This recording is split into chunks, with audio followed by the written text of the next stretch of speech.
Yeah, let's do it.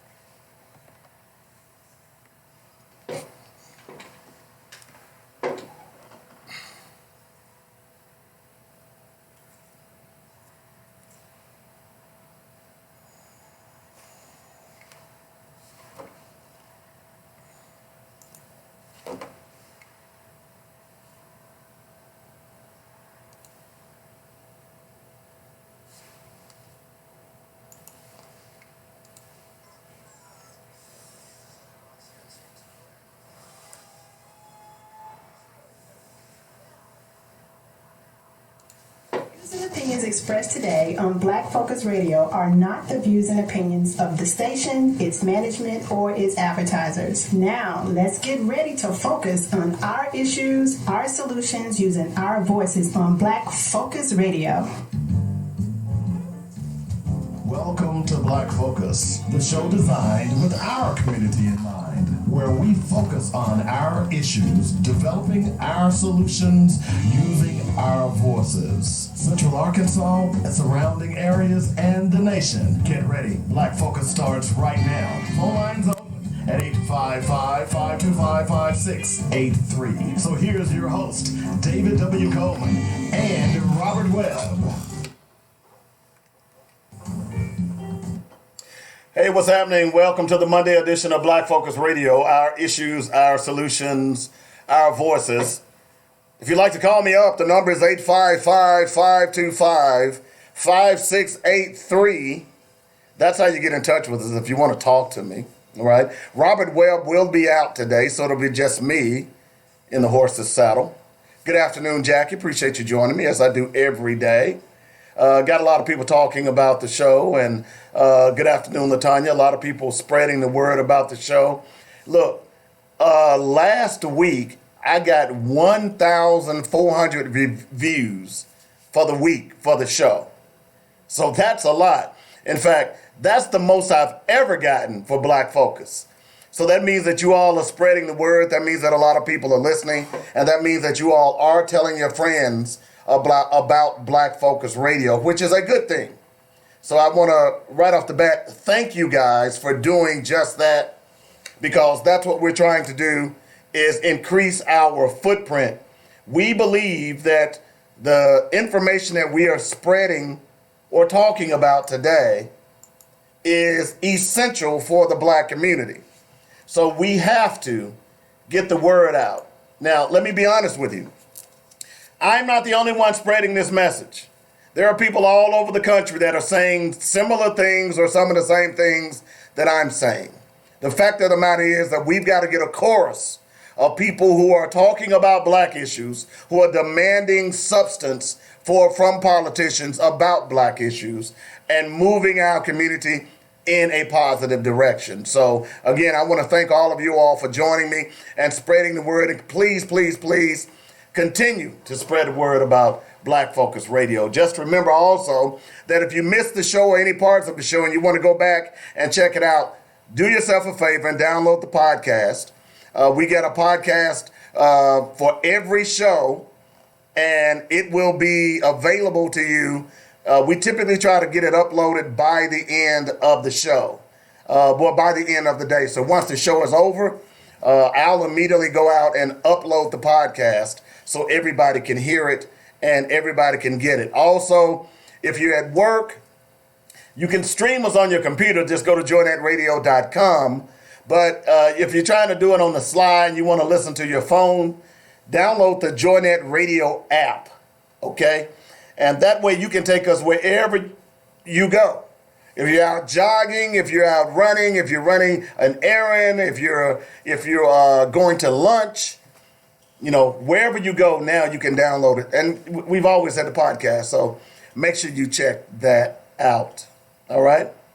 So, a lot of stuff to talk about today. Busy weekend. Let me just quickly get, as you know, Friday and Saturday. We didn't do the weekly sports magazine on Saturday, and we didn't do Black Focus on Friday afternoon.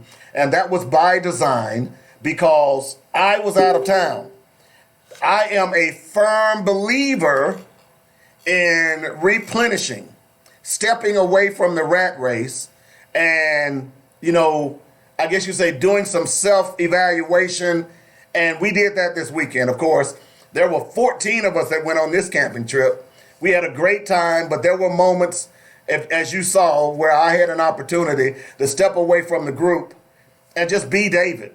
There were often times that I got up early in the morning on one morning. I think that was Saturday morning, before I went fishing, and I just sat out on the deck and enjoyed the water, enjoyed the sounds, things of that nature, and released.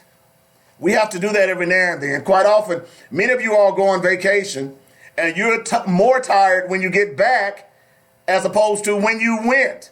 And that's the whole point of going on vacation, is to kind of relax, rest and relax. So typically when I do these trips, I'm not trying to do anything except get a line wet, catch some crappie and drink a little beer and enjoy company. That's it. I'm not trying to go to nobody's mall. I'm not trying to go see anybody's sights and sounds. I don't want to. The only sights and sounds that I wanted to hear this weekend was a fish flopping out the water and the geese cackling and all the woodland sounds that you get when you're out in the woods. So, and it was a fantastic weekend. Want to shout out to all my peeps: Sam Hudson, Dwayne Hudson, Aaron Hudson. Let's see who else. Antoine Hudson. Let's see, Crystal Porter. I'm trying to remember Jeremy, all you guys that were there. Jeremy Bunton and you guys that came down from Conway. Man, Michelle, can't forget about Michelle either. Man, you all would like some of our trips. Y'all would, but it's a rare group. I'm just going to say that. All right. So anyway, I had a great weekend. I'll be honest with you, didn't catch any crappie whatsoever. Little upset, but I'm probably going to go fishing either tonight or tomorrow, or when the weather clears up, because I understand we're going to get some rain here, but crappie season is in full effect, so I got to get back out there. That's how you do it. But we were talking about fishing the other day, and some people say, man, y'all didn't catch anything. A lot of times fishing is patience, okay? And it's a challenge, because if they're not hitting on one lure, then you trade it up. That's what I enjoy about fishing. Then, of course, I like being out there in the quiet solitude by myself as well. No cars. We did have one boat that come up the Ouachita River, but after it left, it was so peaceful and quiet. Oh, but now we're back to the rat race, okay? So we got a lot of stuff to talk about today. Of course, before we can move forward, we gotta christen the show with our Black Facts. Dynamic Black Facts. Our culture, our history, our people.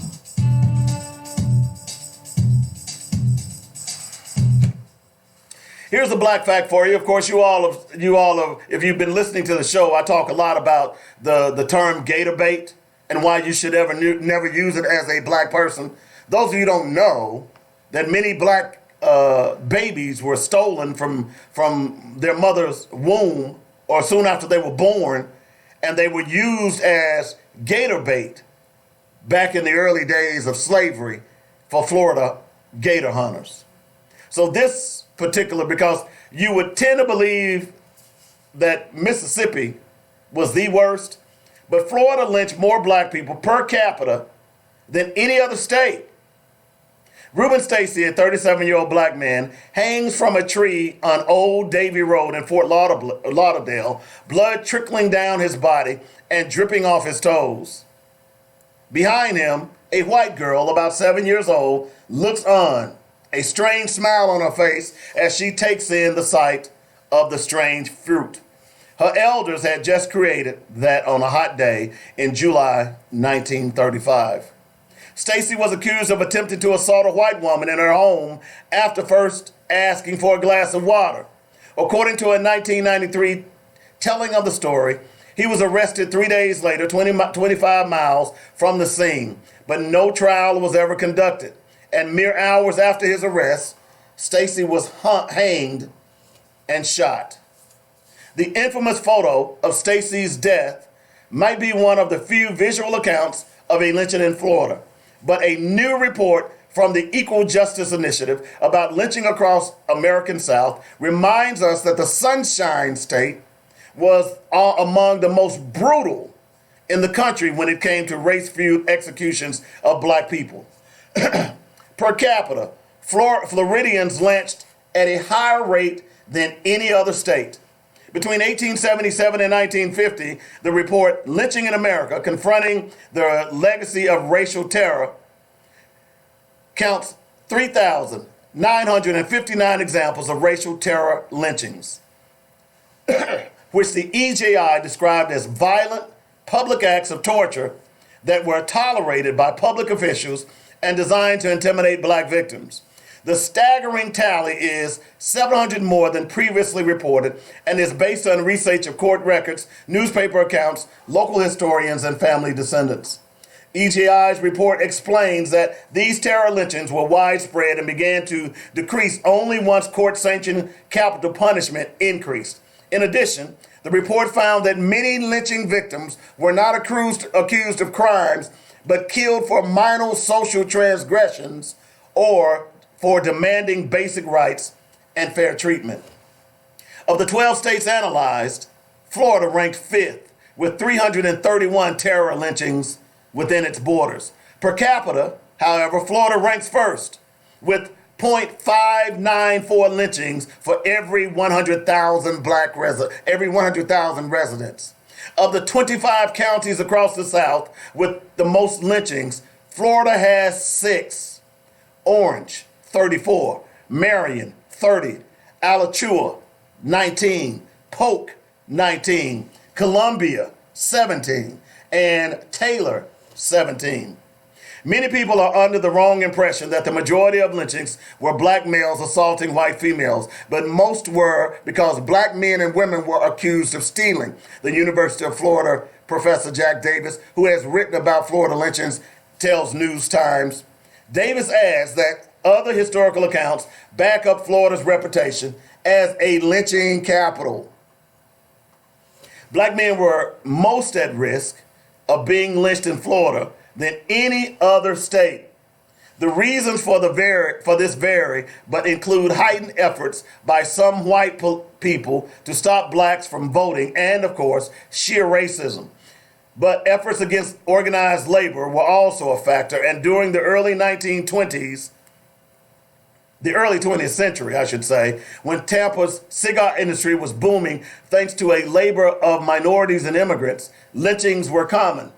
In the early days of organized labor, there were lots of physical violence and people killed by police and hired by security forces.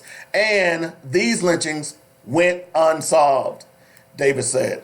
Law enforcement didn't put value on the laws of non-whites and immigrants. Black Cubans, non-black Cubans, and immigrants from Spain and Italy were victims of urban vigilantism during this time. The failure of this era very much reflect that young people are now saying about police shootings, says Brian Stevenson.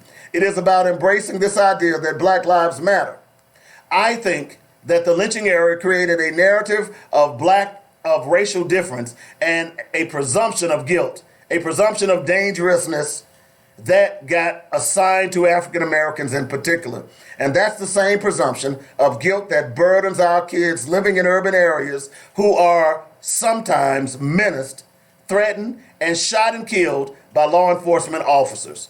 Boy, that's profound right there. That's profound. EJI's report on lynchings is the first comprehensive look in several years at the number of such killings.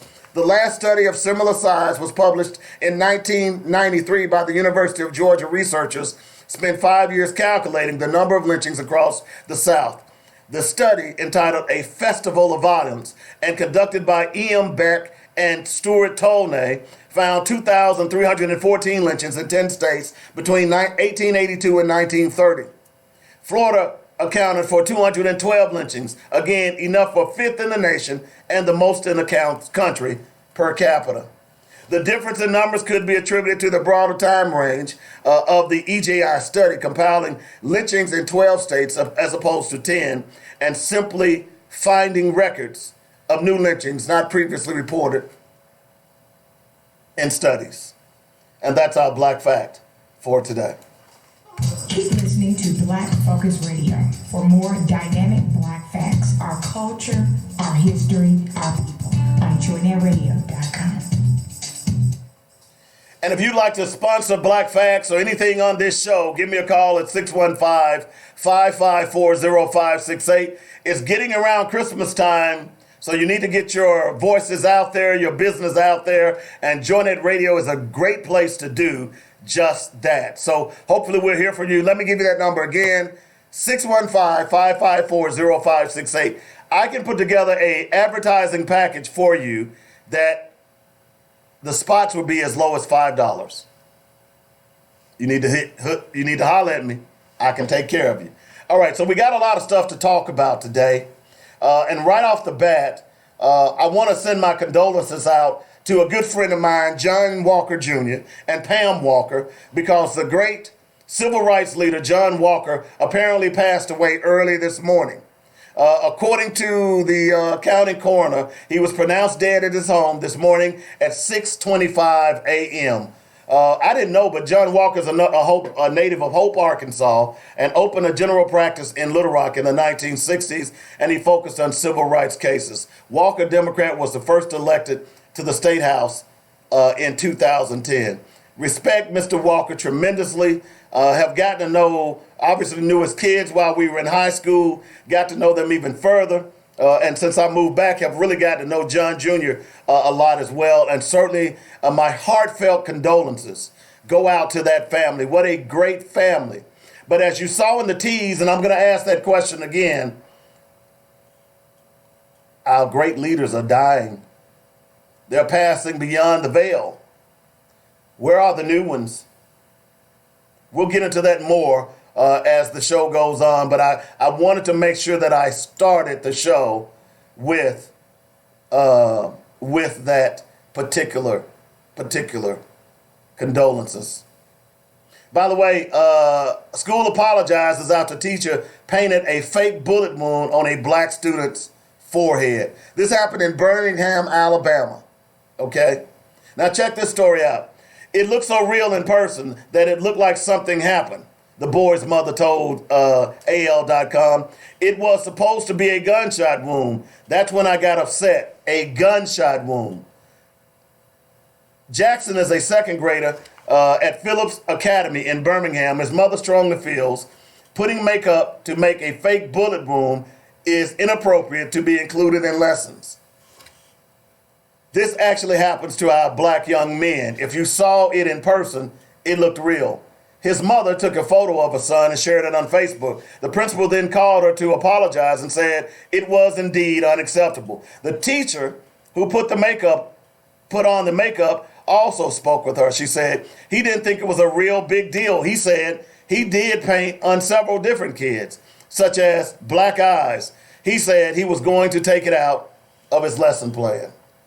I'm not sure. Millhouse stated that even though she actually filled out permission forms for the teacher, sent out to the parents to ask permission to make up on students, painting a bullet wound on her child's forehead was too much. Meanwhile, Birmingham City Schools claimed that the students were not forced to participate and that had the option to have the makeup on their hands or faces, and Jackson chose his face. Well, that's fine, but think about it from this perspective.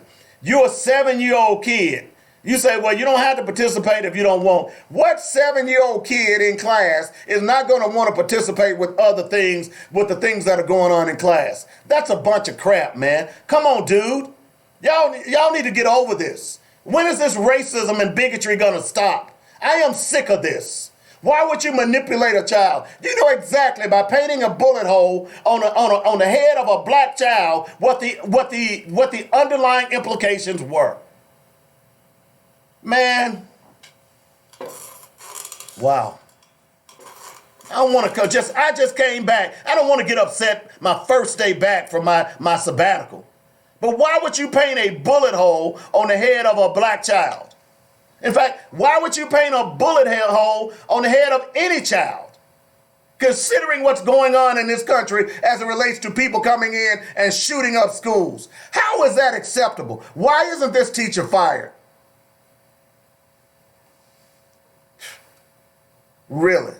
They said the teacher also assured that there was no malice behind the depiction and only aiming at teachers' makeup techniques during the theater class unit on film, stage and film and special effects was to help students appreciate and understand the technical elements of performing.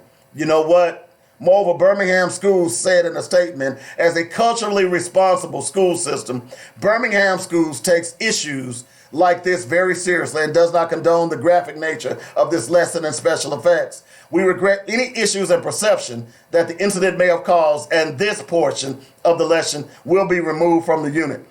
There are a whole lot of things that you can do to show graphic makeup as opposed to painting a bullet hole on the head of a black child. No malice, that's a bunch of crap. I'm not buying it. Now you can buy it, but I'm not going to buy it. Come on, man. That mother had every right to be upset.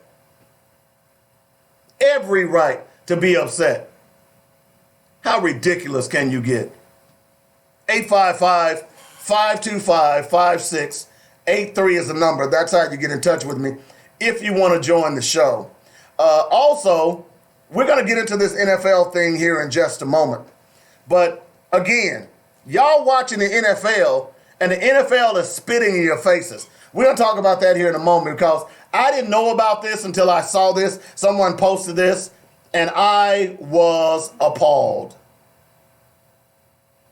I was appalled. Also this morning, let's see, I'm trying to wait and get some information. But apparently, and I don't think it's been confirmed, that there was a threat of a shooter at Dunbar Middle.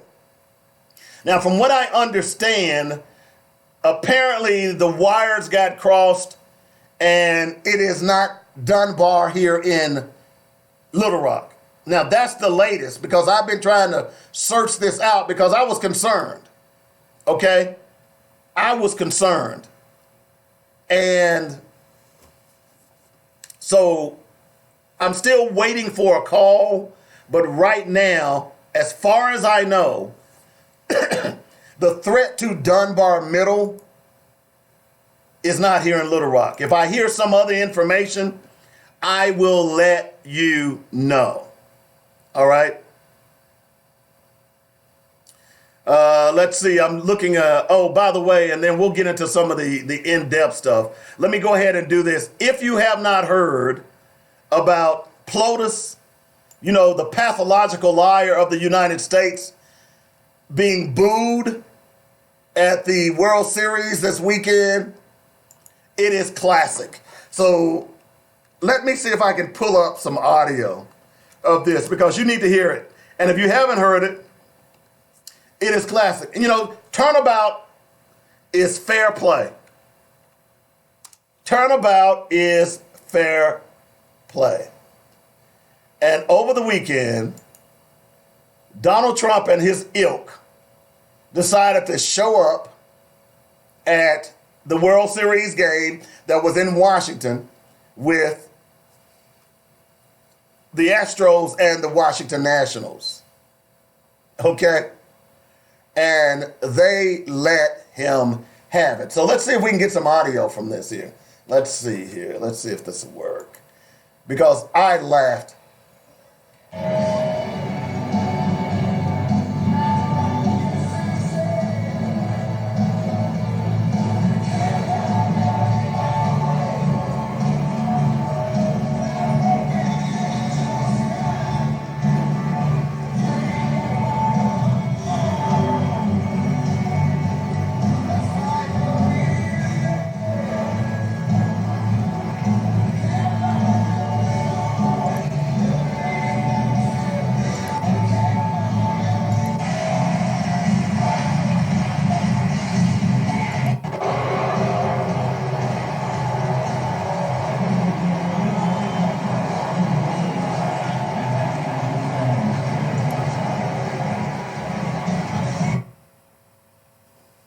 Now, if you didn't hear that, let me see if I can find the other one as well, because he also got chants of lock him up, lock him up, lock him up, and it was classic. It really was. because I don't think there's any other person more deserving of being locked up than this crook and his gang in the White House. Because these are some straight up thugs. Straight up thugs. Let me see if I can get a better one here. Because, by the way, Sunday morning he had that press conference about killing Baghdadi. You know that the war room, here we go.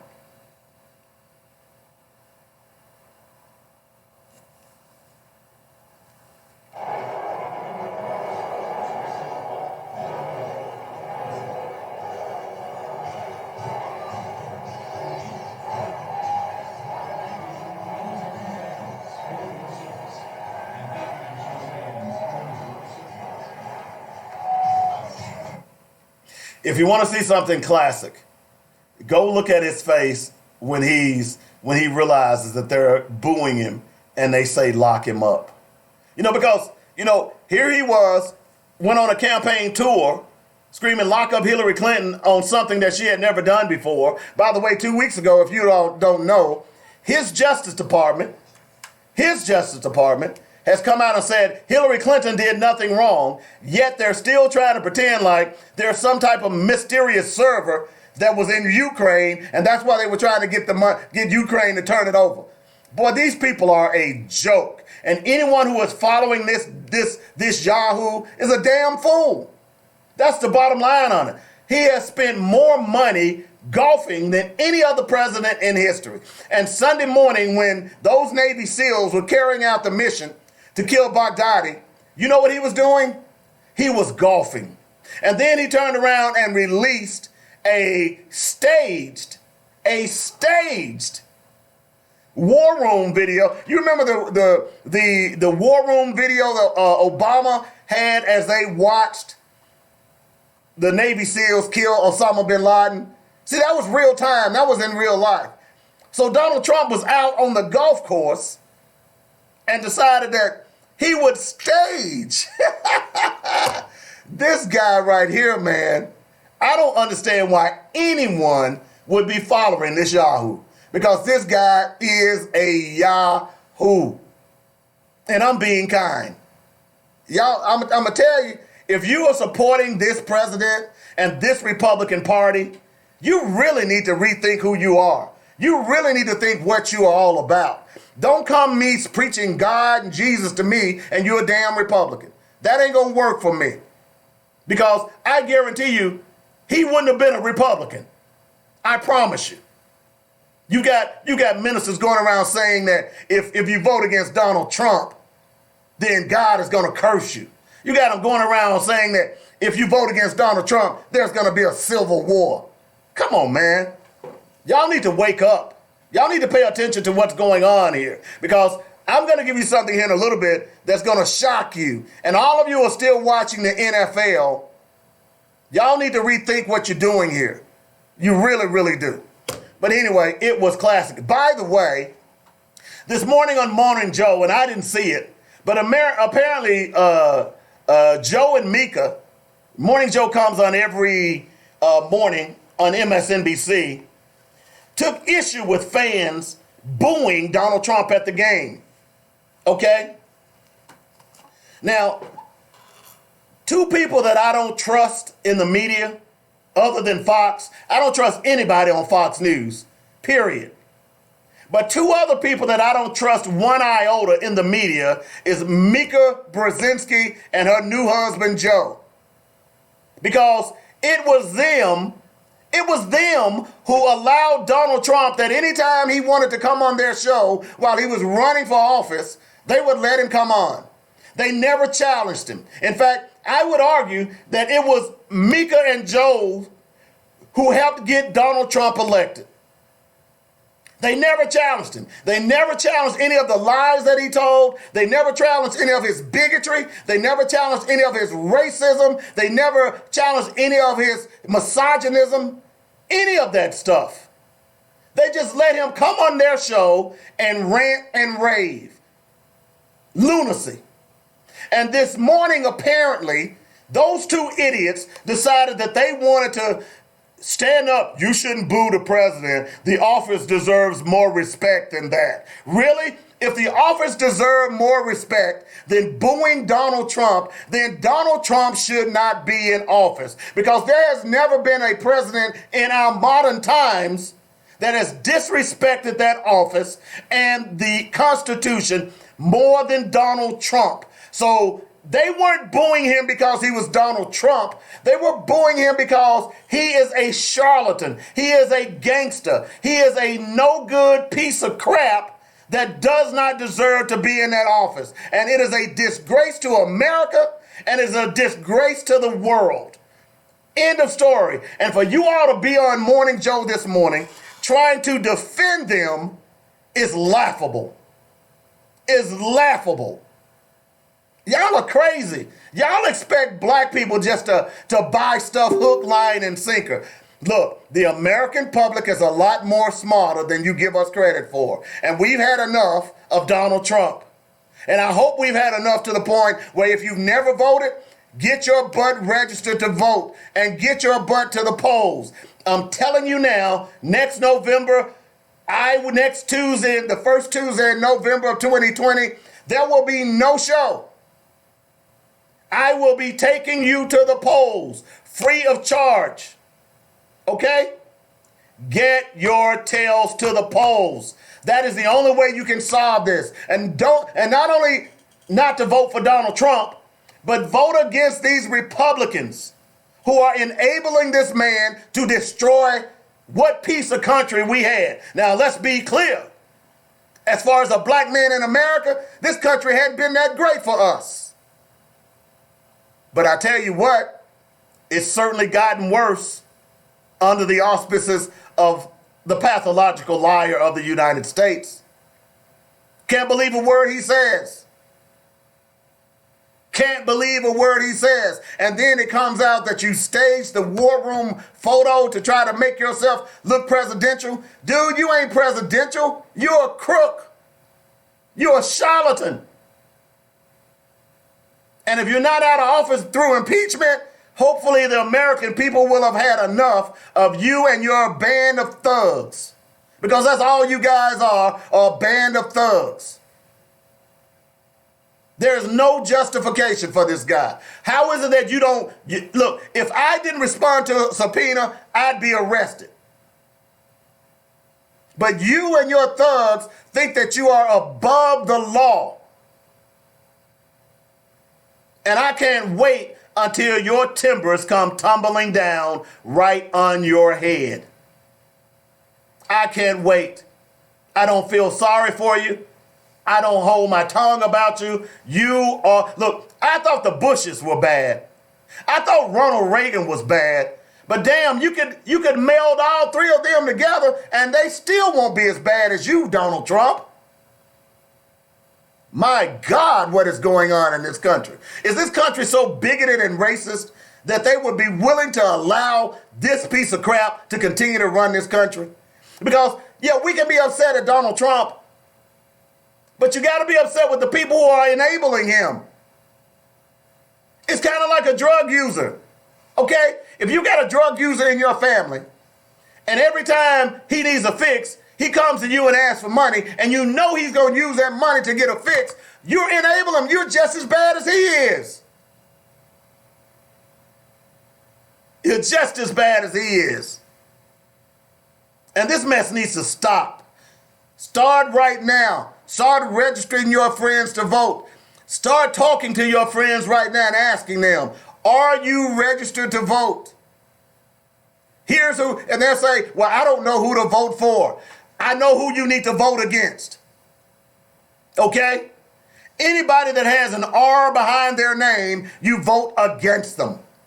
That's city, that's local, that's state, that's national. Look what's happening right here in the state of Arkansas. You got a governor who refuses to meet with the citizens of Little Rock about their schools. Let me say that again. You have a Republican governor who refuses to meet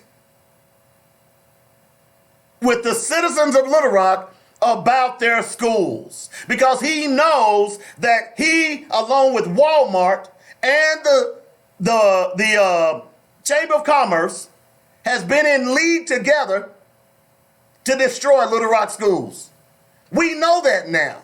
You can't hide from that anymore. Vote against anything Republican. If you're a black person, why are you voting for Republicans? Now, if you want to use that argument, well, the Democrats hadn't done nothing for black people either. I agree. But here's the thing. Here's the thing. You don't have Democrats out openly campaigning racist about racism, do you? You don't have Democrats trying to keep you from voting, do you? You don't have Democrats who won't even acknowledge black people and black leaders, do you? Hell no, you don't. And for you people out there who don't think it's important to vote, well, that's why your communities are the way they are. You know, you got a lot of black people in black organizations or black so-called millennials who are woke, who claims, what voting gonna do for me? Voting don't do anything. Look, no, voting in itself is not. It's kind of like, you know, there used to be a saying, knowledge is power. Y'all have heard that saying, right? Knowledge is power.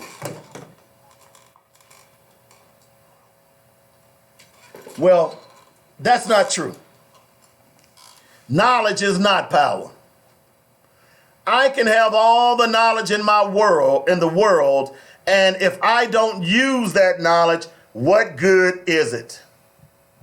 So the appropriate terminology should be, or the phraseology should be, applied knowledge is power.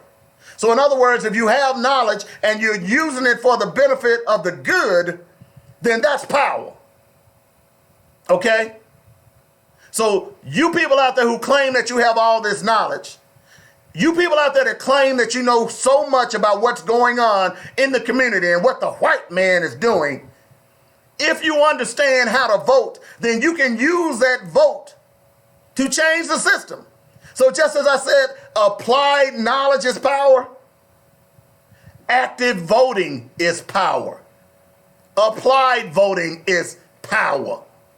In other words, you don't throw your vote away. You throw your vote away by simply not voting. Y'all get that, right? You throw your vote away by trying to encourage other people not to vote. And then you end up getting people like Donald Trump. You end up getting people like Asa Hutchinson. You end up getting people like Tom Cotton. Okay? You end up getting people like Lindsey Graham. You end up getting people like Mitch McConnell. Because some of you stupid black folks out there think that, oh, I ain't gonna vote, it ain't gonna make a difference at all. The problem is no one has told you how to vote. That's what I'm doing on this show. I'm telling you how to vote. I'm not making it complicated at all. I'm simply saying at this point in time in history, you need to vote against anything Republican. We need to send a message. Okay? And then when the Democrats get in there and they don't respond to our needs, our specific needs, as opposed to giving us lip service, then you need to vote again. Black people need to learn how to vote in blocks. And all of us need to vote for the same people. They need to be running to our communities begging us to vote for them. And when they beg us to vote for them, we need to have them sign a petition or something that's saying, this is what I'm going to do for the black community. And you know what? If they don't do it that time around, guess what you do? The next voting cycle, you vote their asses out of office. Because see, the only thing they fear is your vote. But the reason that they don't respond to you because you don't vote. So stop listening to these rappers, these wannabe rapper leaders who don't have any concept of history, of culture, and telling you not to vote. Don't be listening to them when they say, we don't want to see any more slave movies. Well, why not? You don't want to see Harriet Tubman? You don't want to see Denmark Vesey? You don't want to see Frederick Douglass? and all of the great heroes that came out of slavery? You don't want to know about them? See, that's stupidity. As painful as slavery is or was, we need to make sure that our children understand what happened so it will never happen again. As a matter of fact, when you're saying that we don't want them to make those movies anymore, you're doing nothing but hiding part of black history. The same thing that the public schools have been doing for years. Hello? Told you, y'all can get mad at me all you want. I don't care. But this ignorance has to stop in our community. We are dying because of our ignorance. We spend more than the gross national product of Canada. We spend more than the 9th largest nation in the world. Yet less than 2% of that money goes to black people. We are dying because of our ignorance. And they're just adding mustard to the hot dog because they don't have to do nothing. How many black boys were killed by other black boys this weekend? How many black girls were killed by other black girls this weekend? Okay? How many? 855-525-5683 is the number. That's how you get in touch with me. I got to go out and take a quick break. I'll be back in a moment. I guess I'm going to take a break. Well, maybe they hung up. Yeah, I got to take a quick break. Hang on just a moment. We'll be back in a moment. I got to take this call. You're listening to Black Focus Radio. Our issues, our solutions, our voices on joynetradio.com. Hello.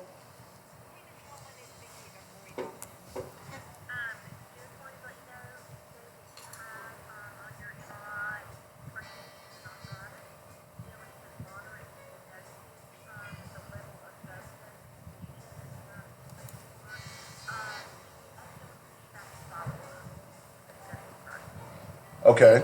When do...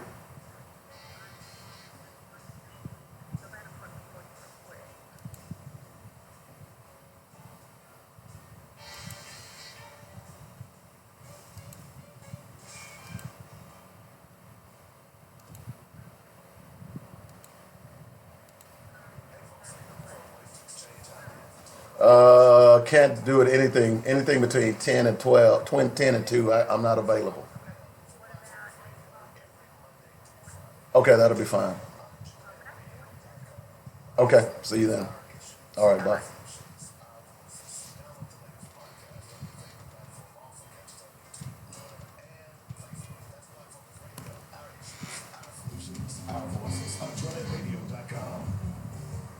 Hello to quality time at Marco's. Hello to being. All right, sorry about that. We'll be back in a moment. And to those who make it authentic, we say hello with the Founder Select Pizza, Old World pepperoni, sliced Italian sausage, mushrooms, on dough made fresh every day, and a sauce from the original Gianmarco recipe. Hello to an Old World original. Every store, every day, the Italian way. Hello, Primo. Serving the weddings of Clark County and the surrounding area since 1966, it's Mitchell Funeral Home. Understanding that a funeral is a celebration of life, the entire staff of Mitchell Funeral Home takes great pride in the caring, personal, and professional service they offer. Cremations, funeral plannings, burial policies, life insurance, notary, and monument sales are a few of the services we offer. Mitchell Funeral Home, Arkadelphia, 870-246-2611. Mitchell Funeral Home. Quality you can appreciate, service you can depend on. I'm so glad I found a Kick Above. It's like my very own personal training studio. A Kick Above removed the guesswork and intimidation and offered me a very supportive and structured environment specific to my personal goals. Kim Lever and her certified personal trainers even offered nutritional guidelines for my personal workout. It's about me at a Kick Above. Call 501-868-8850 or go to akickabove.com. Now, what am I wearing tonight? Thanks to a Kick Above, I look marvelous. Hi, this is Alvin from Habibi's 4317 East Broadway in North Little Rock. We still have the green top at your very next stop. The same great service, but more light. give us a call, 501-663-1553 or 664-2992, or call our toll-free number, 1-877-BB1. Diapers, pull-ups, hospital beds, wheelchairs, Simply Fit, diabetic supplies, underpads, and more. Your Durable Medical Supply Center.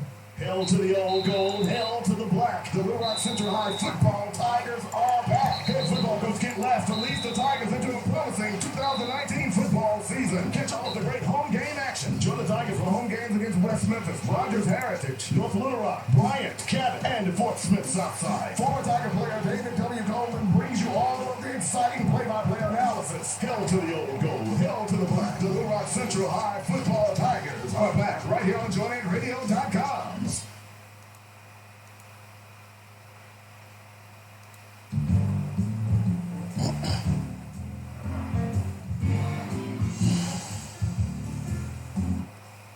All right, welcome back to the show. Sorry I had to take that break. That was actually my doctor's office calling. And as you all know, I have a back problem, and it's been giving me fits. And I was just kind of, the Creator smiled on me this weekend because I didn't have many problems with my back, but check this out. I fell accidentally, okay? I was going down the dock. It had some stairs. It was wet. And I just lost my footing. My feet went up in the air, and I slipped and fell right on the stairs on my back, hit the back of my head. I've got a knot on the back of my head. Really could have been bad. Got a real nasty bruise on my knee and my arm. But the most important thing is that my back is killing me now. So I had already planned to see my doctor, so I'm going to have to go see him again. And I'm just hoping that there is nothing out of the ordinary now that we had an MRI last week. So I'm just hoping that there's nothing out of the ordinary. But I did take a tumble this weekend, and it was pretty scary, to say the least. But anyway, back to what we were talking about. So we were talking about leadership and voting. We just need to get out and do it.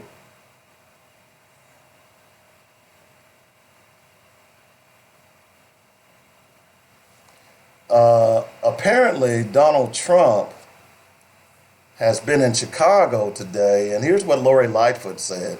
It's no surprise that Trump brought his insulting, ignorant buffoonery to Chicago. Luckily, in this city, we know the truth, and we will not let anyone, no matter how high the office, denigrate who we are as a people or our status as a welcoming city. There you go. Hey, Robert, how you doing? Thanks for joining the show. There you go. I'm telling you, folks, I truly believe that not only black people, but white people in this country are fed up with Donald Trump. Now, the only way that can be proven is that you get your butts to the polls and vote. But I truly believe if this guy had any decency about himself, he wouldn't be taking this heat. But it's pretty clear he has no decency about himself at all. And he deserves everything that he's getting. And I'm hoping one of those things that he gets later on is a jail cell, along with Mike Pence and all the other cronies that are enabling him. No ifs, ands, or buts about it. So there are a couple other things, and next hour we are going to talk about the flag issue that is going on that you all don't know about. Do yourself a favor. We've got about 11 minutes to go in this hour. Go out and try to do some research on the flag. Don't tread on me. Okay? Do yourself a favor. You all, if you know history, there's this flag with a snake. It's usually yellow, and it says, "Don't tread on me." Do yourself a favor and go out. And that flag was, I believe, first seen during the American Revolution. Okay? Go out and do some history. And next hour, at the top of the hour, we're going to do a quick tribute to John Walker. And then for the rest of the hour, we're going to talk about that flag. And I'm going to ask you a question. Why was that flag displayed at an NFL football game during the national anthem? You're going to be shocked, folks. You're going to be shocked. So do yourself a favor. Go out and look up that flag. Don't tread on me. And find out where it came from. I think you'll be shocked. History is something else. That's why it's important that you understand it. That is why I truly believe, and many other black scholars believe, is why they stopped teaching history as a mandatory subject in most schools. As a matter of fact, I believe it was in North Carolina this weekend at a local school district. And they were demanding, at least some of the parents were asking, that black history be taught in the North Carolina schools. Well, see, here's the thing. Black history is American history. And the fact that you don't want to teach that part of American history says all you need to know about your racism. It says all you need to know about your racism in this country. You cannot teach American history without teaching black history. You cannot teach American history without teaching about slavery. You cannot teach American history without teaching about Crispus Attucks, who was the first person to die in the American Revolution. And by the way, Crispus Attucks was a black man. You cannot teach American history without teaching about Daniel Williams, Nathan Hale Williams. I'm sorry, Nathan Hale. You can't. You can't teach American history without teaching about Lewis Latimer. You can't teach American history without teaching about all of the great black inventors who have made life so much easier for us today. People like Garrett Morgan. White people today don't realize that every day you are impacted by Garrett Morgan. Did you know that? Every day of your life, every time you walk down the street, you cross a street, you drive your car, you are impacted by Garrett Morgan, a black man. You know why? Even your children are. And they don't even know it. Because if you've ever ridden in a car and had to stop at a stoplight and you were able to transition across that intersection without being creamed by oncoming traffic, whether you are driving, whether you are walking, then you were impacted by Garrett Morgan. You know why? Because it was Garrett Morgan who created the stoplight as we know it today. So no, they don't want to teach you history.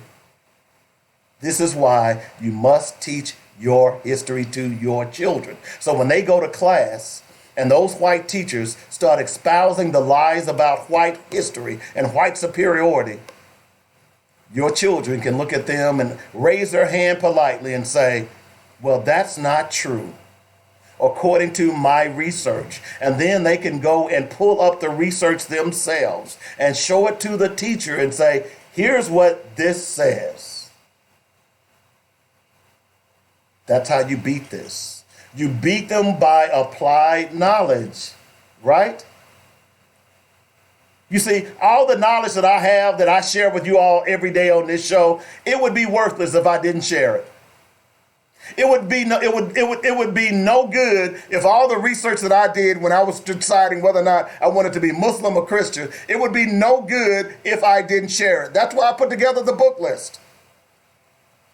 Applied knowledge is power.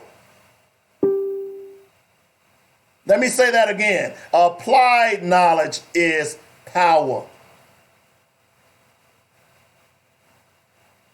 You've got to educate yourselves. You've got to educate your children. You got to make sure that just when you're reading, your child ought to be reading. You need to turn off the television and you need to turn off the PlayStation 2, 3, 4, or the Xbox.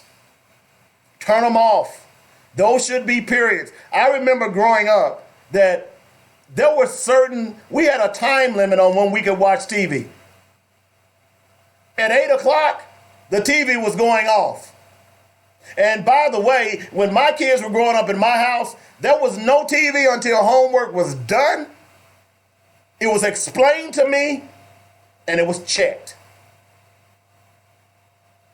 That's what every parent ought to be doing.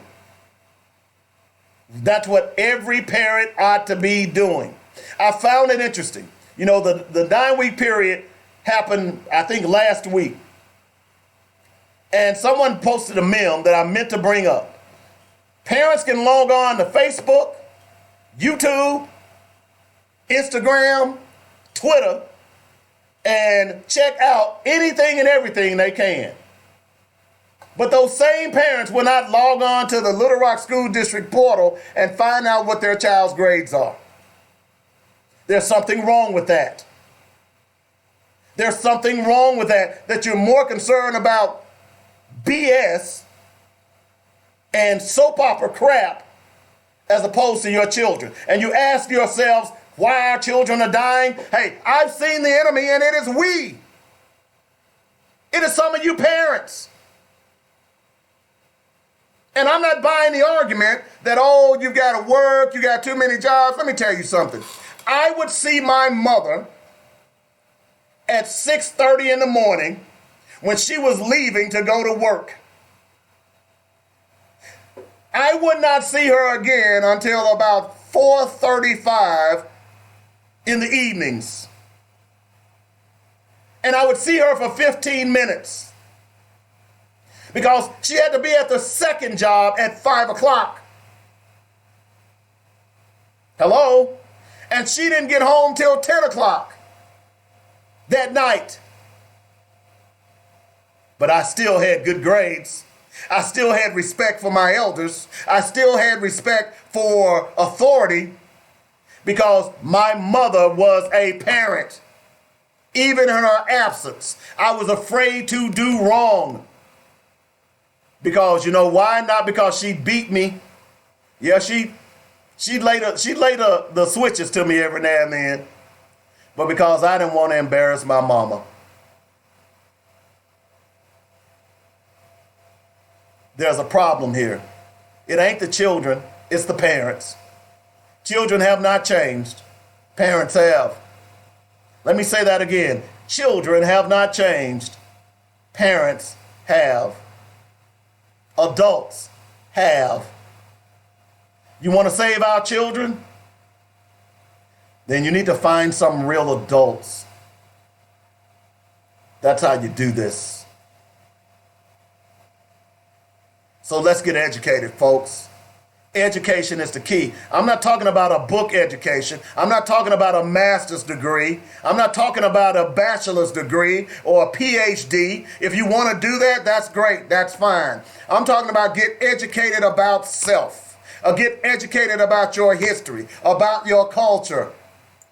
Because therein where your freedom lies. One other point before I go in this hour. Let me just read this because this is going to be the black fact tomorrow. But it plays into what I've been saying to you all for years. Ancestral home of all humans being discovered by scientists. Vast wetland south of the Zambezi River was cradle of all mankind, sustained our ancestors for 70,000 years. Hello? I'm just going to read that part because this is the black fact for tomorrow. But it highlights what I've been saying today and what I've been saying since we started this show. If you refuse to educate yourself about your history, about your culture, don't be mad when people use it against you. Ancestral home of all human beings discovered by scientists. Vast wetland south of the Zambezi River was cradle for all, not some, but for all mankind, and sustained our ancestors for 70,000 years. Hello? Are y'all listening yet? See, my goal of this show is to educate you. It might make you mad. It might get you upset. You might want to throw your phone, but you're going to come back because I'm dropping knowledge on you. By the way,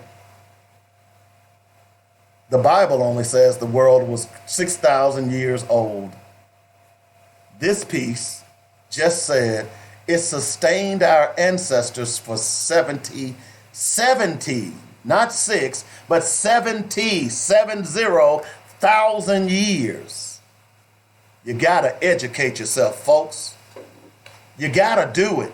I can't do it every day on this show. I'm doing my best, but I want you to take some of the knowledge that I'm dropping on you every day, that Robin and I drops on you every day, and I want you to say, I'm gonna see if they lying. And if we are, come back and say, Mr. David, I researched what you were talking about on the show the other day, and it's incorrect. I'll be glad to have a mea culpa. Wait till I read this black fact tomorrow. It's going to blow your mind. We've got another black fact coming up about the NFL that you can't miss. And we're going to talk about the great John Walker. Back in a moment is Black Focus Radio. Our issues, our solutions, our voices right here on joynetradio.com.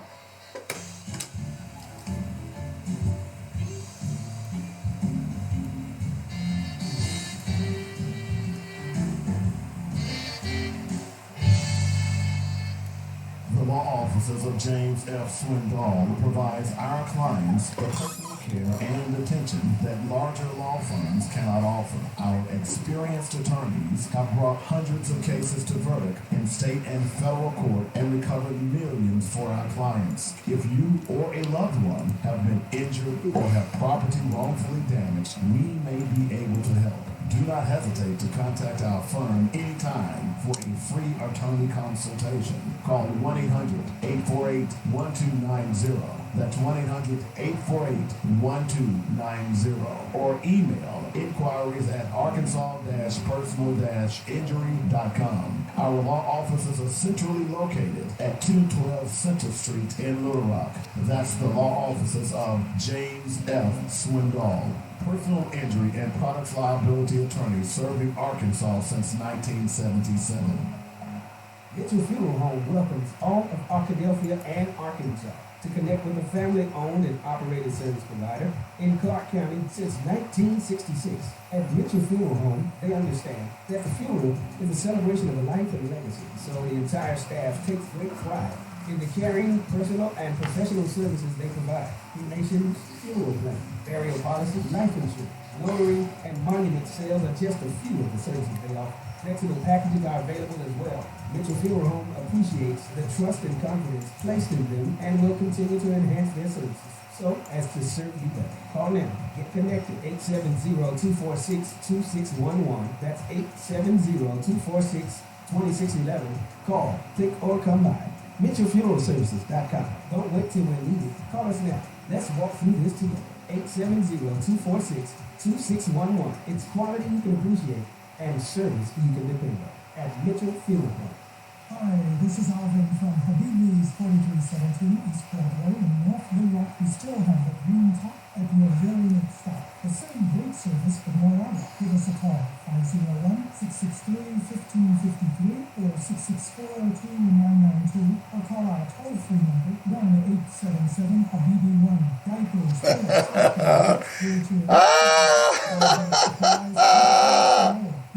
Really? Oh, breaking news. I got you, Ruff. I see it. We get ready to talk about it right now. Man, every generation you get that. You begin to sound like that old man that lives down the street, and every time you walk on his yard, and you even walk by his yard, he's on the porch, and he's got that little crooked finger, he says, "Get off my lawn! Get off my lawn!" Join the weekly sports magazine every Saturday, 8 to 10 a.m. on joynetradio.com. Get off my lawn! You got it. He's Little Rock's answer to your aggravation. Joy Network.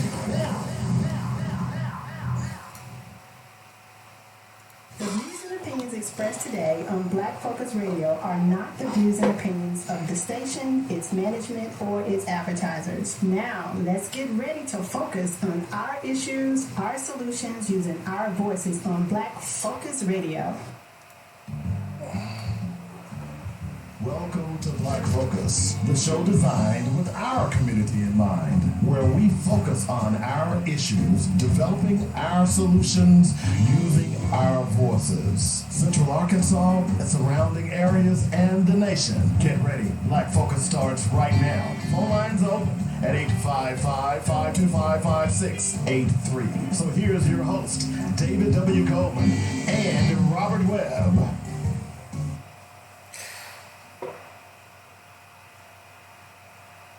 All right, welcome back to the show, Black Focus Radio, our issues, our solutions, our voices. Coming up, we're going to talk a little bit about John Walker, and we're also going to talk about the Don't Tread on Me flag, and why was it being flown during the national anthem at an NFL football game. I'm telling you, the NFL is a bunch of hypocrites, and if you're watching this crap, then they're going to tread on you as much as you want. But I got some news in the top of the hour break, and I had already seen it, but I'm looking at Russ Raycop, and we've had Russ on the show multiple times. And I'm going to ask a question before I make this announcement, okay? How is it that the sheriff department can do something that we've been demanding from the Little Rock Police Department for quite some time now? Let me see if I can play a little bit of this audio and see what you think.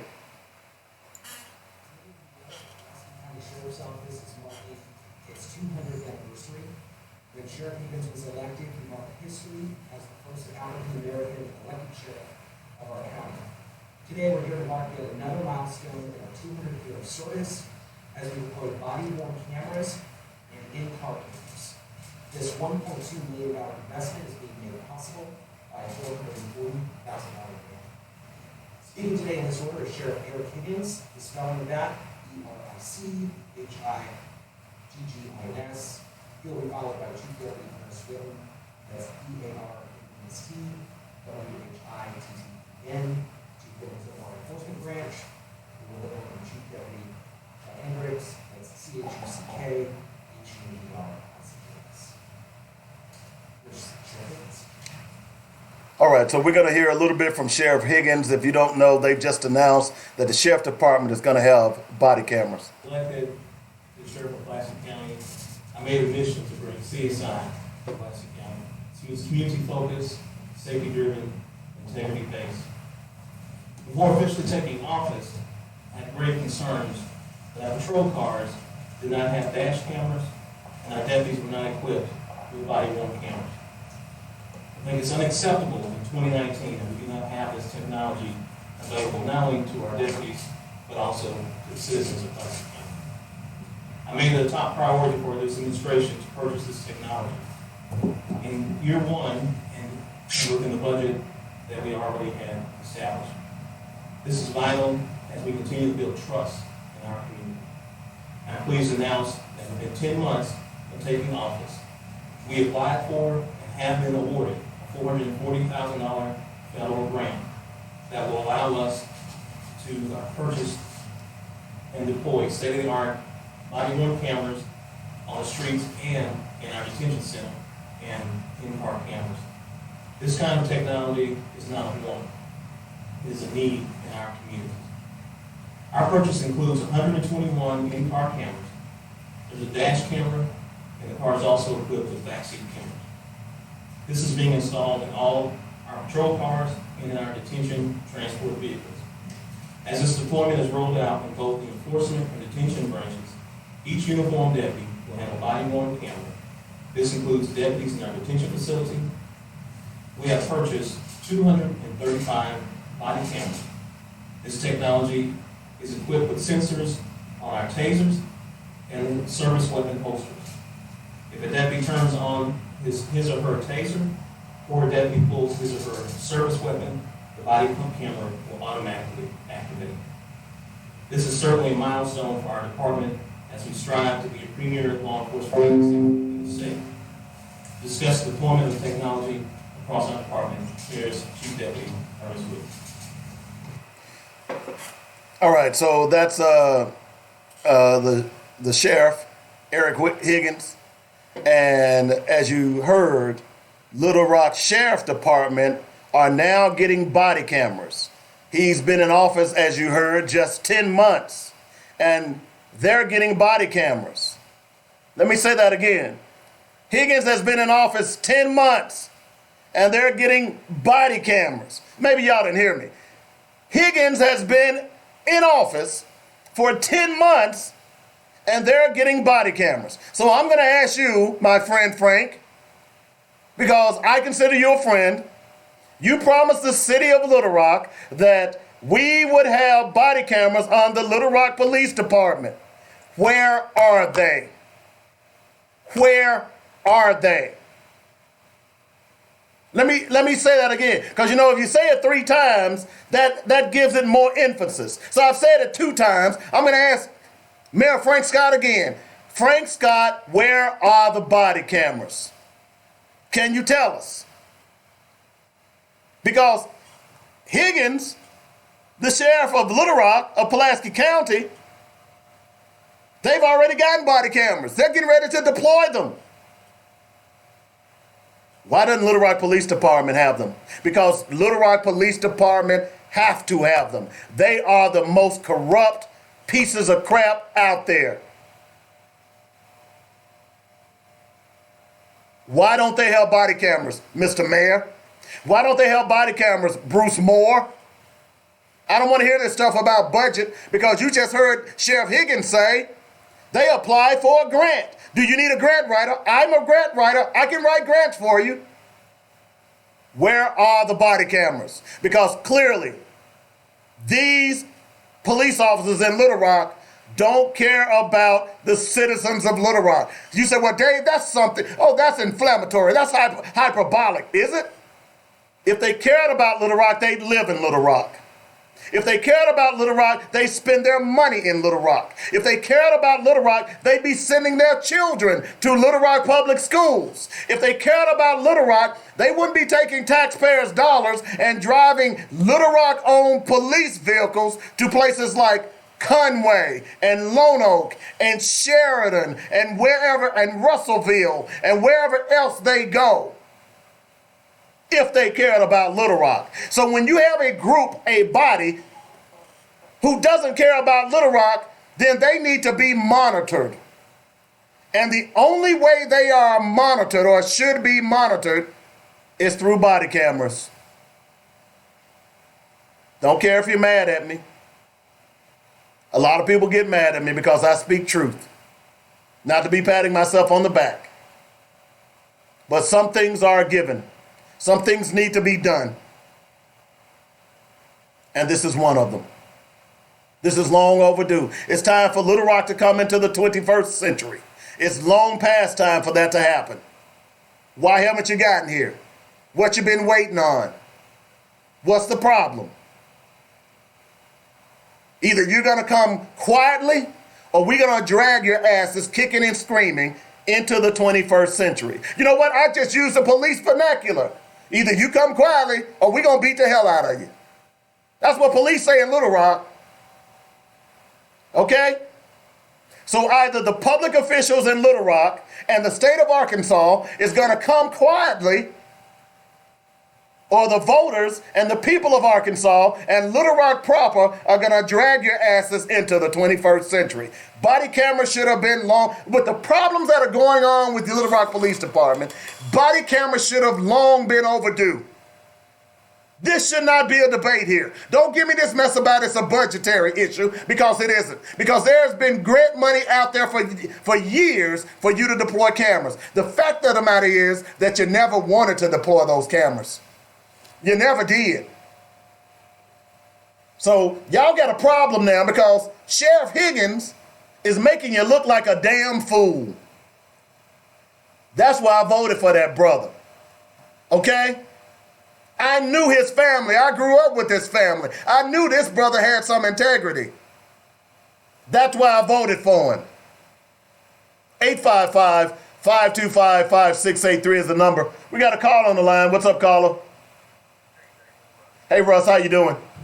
Hey, I'm doing great, brother. Good show. I was going to tell you that part of this funding for these cameras also came from the fact that the sheriff is adjusting the budget, and there would have been 12 new vehicles purchased this year, but he decided it was more important to put cameras in their vehicles and cameras on their deputies. A lot of folks don't know this, but when he took office, the sheriff was shocked to find that none of the patrol units had a GPS unit in it or cameras. And that means if they're out in the county somewhere and an officer was in trouble, they would have difficulty locating the officer. So he went after getting cameras in their cars, GPS units in their cars, and body cameras.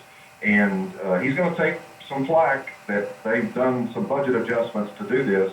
But as you heard him say, it's the 21st century, and these are a requirement. They have to have these for protection of the officers and protection of the citizens. Well, good stuff on your part, Russ. I saw it pop up, and then your live popped up for it as well. So I'll get a chance after the show to go home and listen to the entire press conference. But again, you mean to tell me that the sheriff adjusted the budget so that he could do something to make the public feel more safe when they're encountering the local sheriffs? You mean to tell me he did that? Wow. Trying to get equitable salaries for his deputies, and I haven't been able to substantiate this yet. I have yet to go back and look at the videos, but there's supposed to be a justice of the peace that was talking about these salaries when they were talking about salary increases, and said that if the deputies wanted to have higher salaries, they should quit and go to work for Little Rock. Well, maybe that justice of the peace doesn't need to be a justice of the peace. The sheriff's office as a different caliber of employee, and to be making a low wage is in this day and age, everybody deserves equitable wages for the work they do. And the sheriff's office, they're not out killing folks like Little Rock is, so we've got to do what we can to help them. Nope. I'm going to pull off here and get back to listening to you. All right, Russ. Good stuff as always. Russ Raycop, our resident troublemaker, dialing in today. Really appreciate it, and of course keeping us abreast on what's going on in city government. This is a big lick. The question is, why isn't Eric Higgins the chief of police in Little Rock? That's something we'll have to address. 855-525-5683 is the number. Okay, so let me do this. I think, Tanya, you said you took a break to go out and do some research on what the flag, the Don't Tread on Me flag, means. Okay, so apparently this weekend, again, I watch very little NFL now. Okay, I'm still one who's holding out on the boycott. All right, because the NFL disrespected black people with this Colin Kaepernick issue. The NFL told black people to kiss their asses. They gonna disrespect black people whenever they want, and it ain't a damn thing you can do about it. That's what the NFL said. Okay, and they continue to disrespect black people by not even giving Colin Kaepernick a chance to sit on the bench. But apparently over the weekend at a Buffalo Bills game, that someone, and I'm sitting here looking at the picture, and I think I posted it on my wall. Let me post it again so you all can see it, and then I'm gonna play the Young Turks and let you hear their analysis of it. Because you all need to understand, again, I talked about a lot of history earlier in the show. Those who don't know their history are doomed to repeat it. You all understand that, right? And if you don't understand where the origins of the Don't Tread on Me flag came from, stay tuned, girls and boys. I'm about to give you some more education. So let's check this out from the Young Turks, because I didn't see the game, but when I saw this broadcast, I was appalled.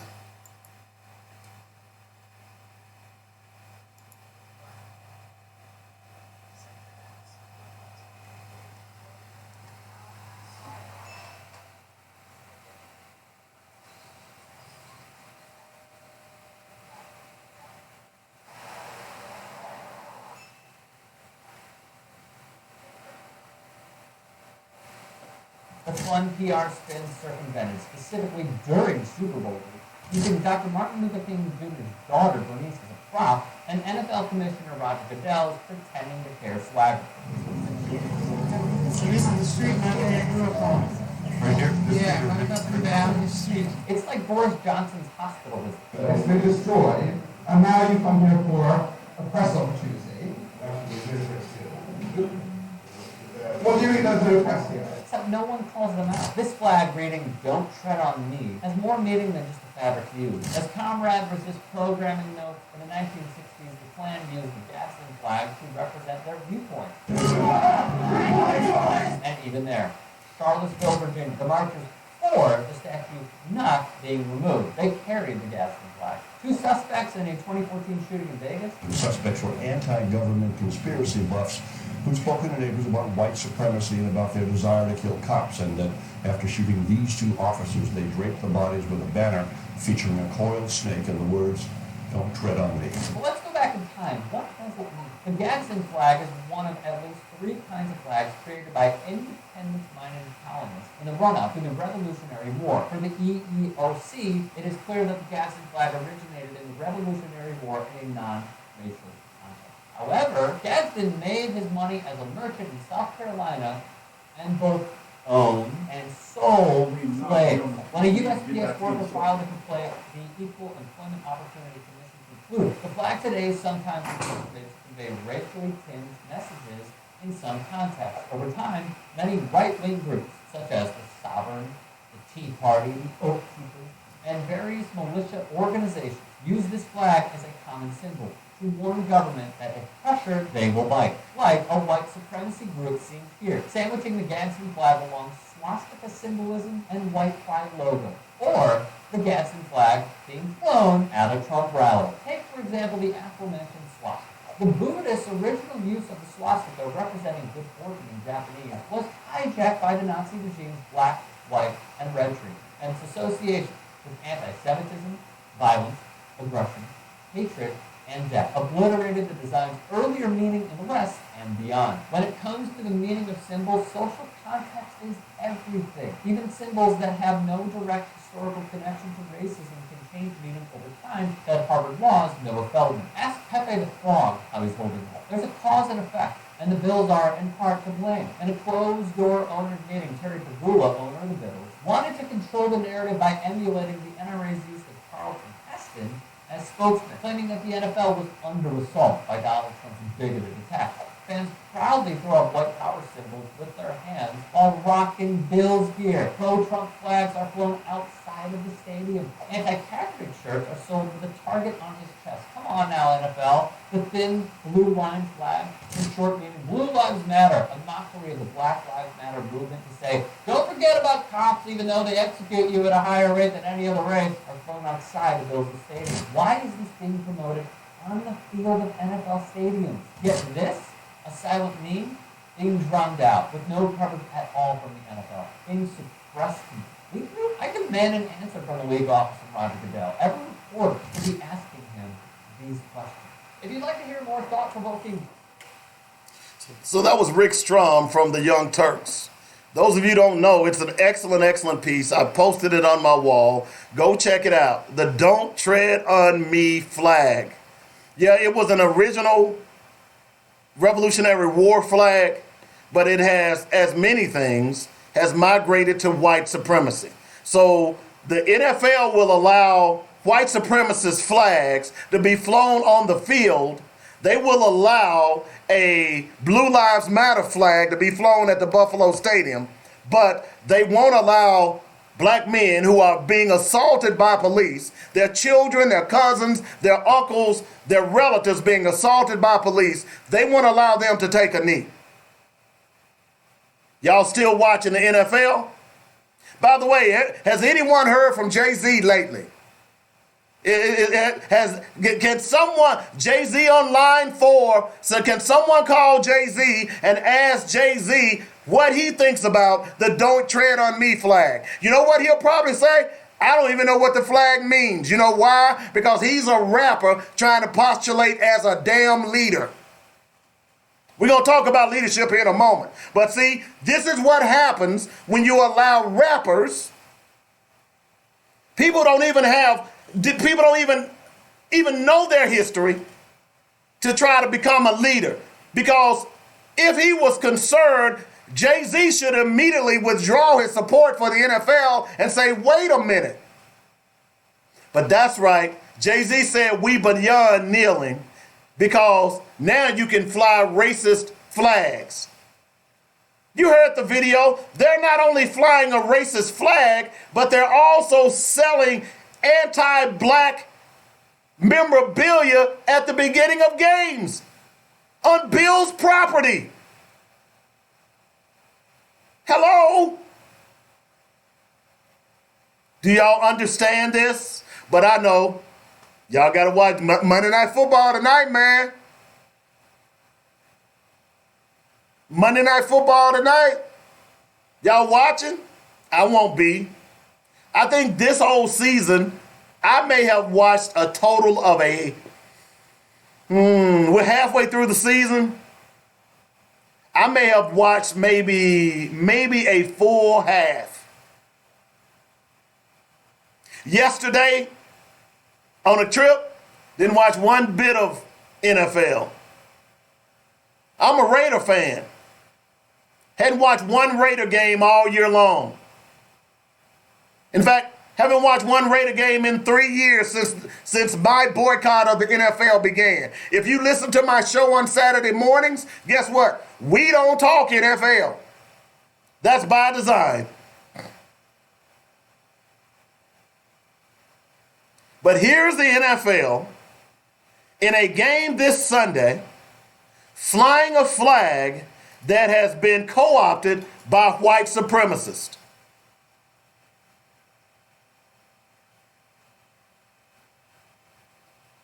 I'm just saying. You can bet the game all you want. People can judge how they're going to respond to racism whatever way they want. But just remember, you're contributing to that problem by giving them your money. This dog shouldn't hunt, folks. See, this is why I tell you that if you knew your history, then Tanya, and I know you know your history, and many of you out there wouldn't be supporting this mess. Because see, as long as you support it, they're going to continue. As long as you say, oh, well, they don't really mean anything about it, they're going to continue. And before you know it, the racism is going to be everywhere. In fact, it already is. Before you know it, they're going to be passing legislation to keep you from voting. Oh, that's right, they're already doing that. Before you know it, they're going to be being judge, jury, and executioners to your young black men on the street. Oh, that's right, they're already doing that. Before you know it, they're going to be pulling over your young black women and raping them and getting off scot-free. Oh, that's right, they're already doing that.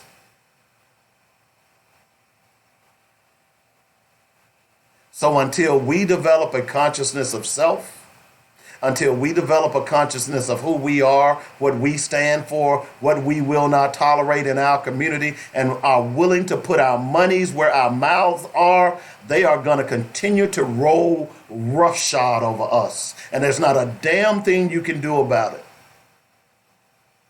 Until we begin to stand up and say, black community is not going to accept your bigotry, your racism any longer, they're going to continue. You know why? Because we have no leadership in this country as it relates to the black community. We have so many people trying to go along to get along and not understanding that they're plotting seeds of your destruction when your back is turned. Fortunately for us, there's a president who's doing it openly. He's letting you know he don't care about minorities. He's letting you know he don't care about black people or people of color. But you know what? Some of you ignorant black folks are still supporting him. Some of you ignorant black folks are still supporting him. At what point do you stop poisoning yourself?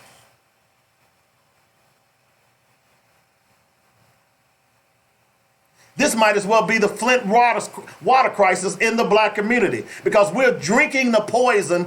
The difference in Flint and us is that the people in Flint have no choice. That's the only water that they can get to. But we as the black community, we have a choice about who we're going to support, who we're going to follow. Yet we do not make that choice at all.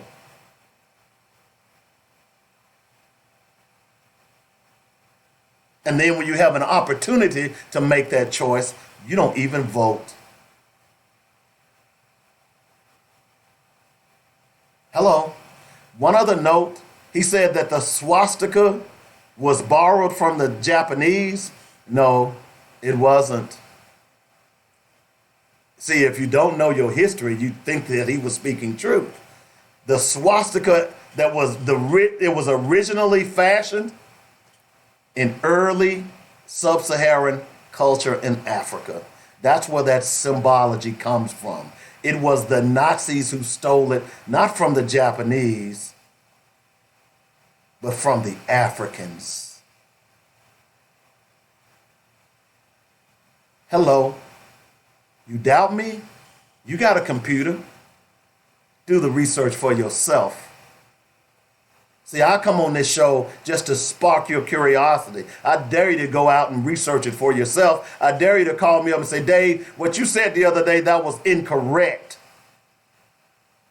I'll welcome you with open arms because that means that you are challenging me. Don't sit out there and listen to this show and say, oh, that's what Dave Coleman said. Go research it for yourself. And then we can have a serious conversation. Because see, once you begin that research, then you know what you're going to do? You're going to go tell somebody else to go, hey, guess what I researched? And then they'll probably call you a liar. And then you know what you're going to do? You're then going to pull it up and research it again. Hello? 855-525-5683 is the number.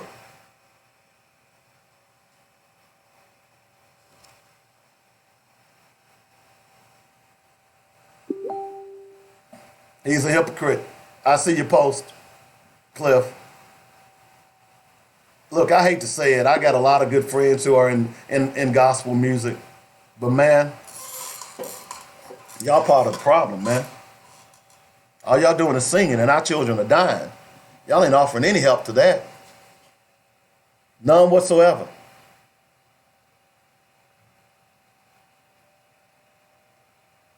Ain't that something? Hypocrites, man. All right, so when we talk about leadership, you know, we've talked about it a lot on this show. An awful lot on this show. Because I believe that the key to our success are great leaders. It's pretty clear that this country has either lost its leaders or the ones that can lead refuse to. Okay? So, as you all know, and if you're just now tuning in, my condolences goes out to John and Pam Walker and the Walker family because John Walker Sr. died overnight. He was announced dead at 6:20 this morning. 82 years old, a stalwart for black people, a stalwart for black civil rights, and a great black warrior.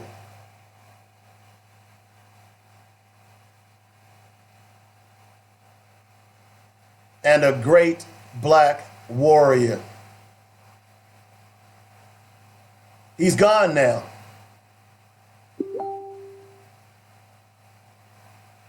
He's gone now. As many others. John Conyers, if you're not aware about it, the longest serving African American in the history of the Senate. He's gone now. He died over the weekend. There's a reason why all of these men are so old. Because There are not any young leaders coming up who are willing to stand in the gap for other people. We have become a community of worshiping the gods of a beaten enemy. No one wants to rock the boat. No one wants to say what's wrong anymore, like John Walker did.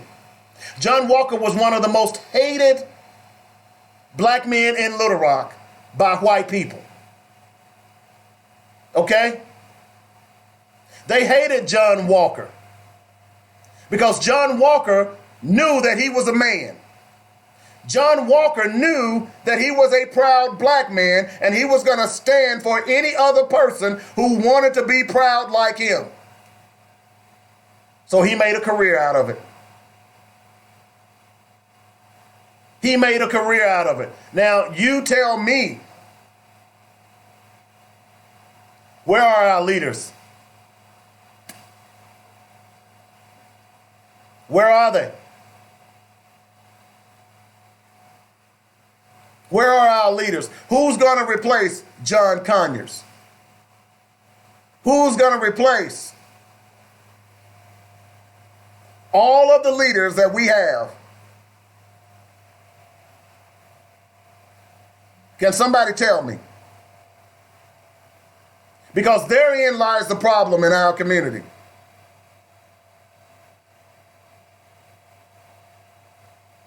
Therein lies the problem in our community, that we are not raising any leaders whatsoever.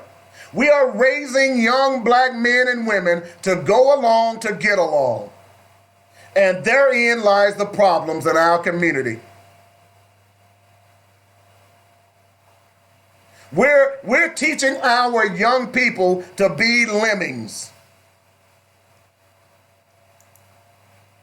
We're teaching our young people that, hey, it's okay to ignore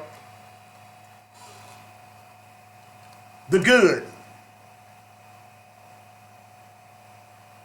You all know what a lemming is, don't you? I've told you what it is. A lemming will follow the leader wherever he goes. If that leader jumps off the cliff, guess what? A lemming will follow that leader.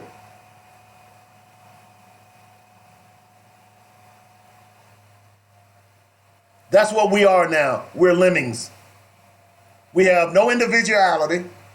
We teach our children to go along to get along. In fact, what we're doing in our school systems is indoctrinating our children. Yeah, my children are a part of the public school system. But you know what? I counter their indoctrination by teaching at home. You have to do the same. Now that John Walker is no longer with us, you ought to be asking the questions. Who will lead us now? Who will lead us now? That's the question that we have to ask. I'm going to take a quick break.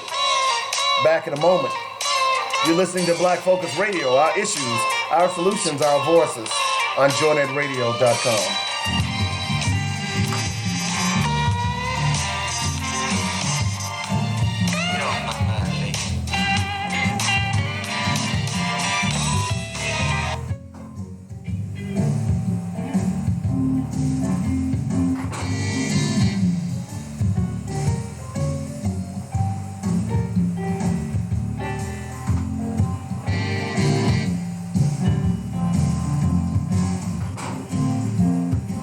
Okay, it's gonna be here soon. I'm gonna get some cash for you. Okay.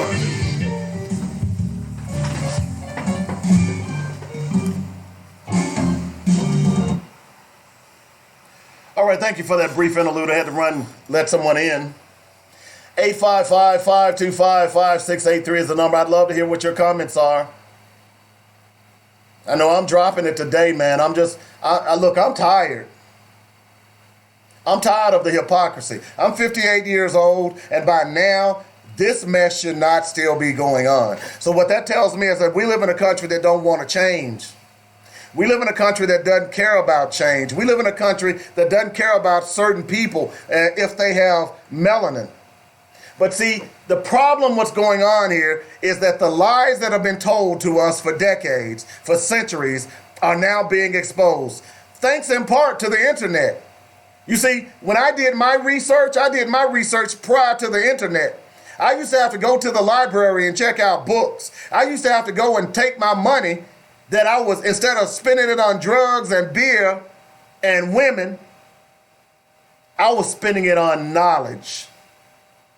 Not book knowledge, but knowledge of self. And it has helped to empower me to be the black man that I am today. I'm a proud black man. I make no bones about it. I don't kowtow to anyone based on my race. Are there people smarter than me? Of course there are. Are there people more intelligent than me? Of course there are. But you know what? I'd rather meet them to learn from them than to look down my nose at them. That's what intelligence is all about. That's what learning is all about. And we in the black community are losing our leaders left and right. People who have stood in the gap for us. People who sacrificed so much. It frustrates me whenever I read history of some of our great leaders that many of them died broke. I say all the time that it's tougher to fight for black people than anybody else, because black people will come at you for any little thing. That's why you find that those people who could be leaders, they refuse to be so. They refuse to do so because they understand that you're going to turn your back on them.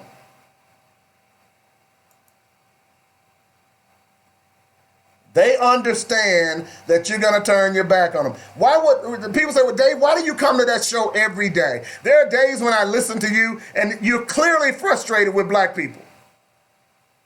But you know what? I look at it this way.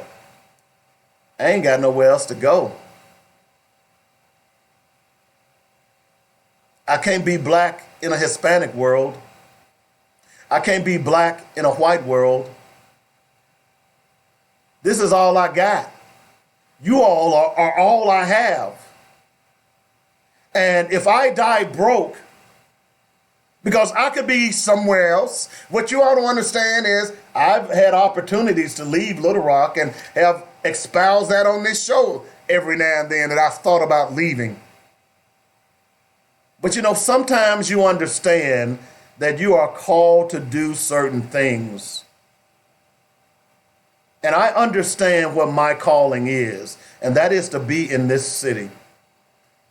That is to do this show. That is to educate as many people as I can.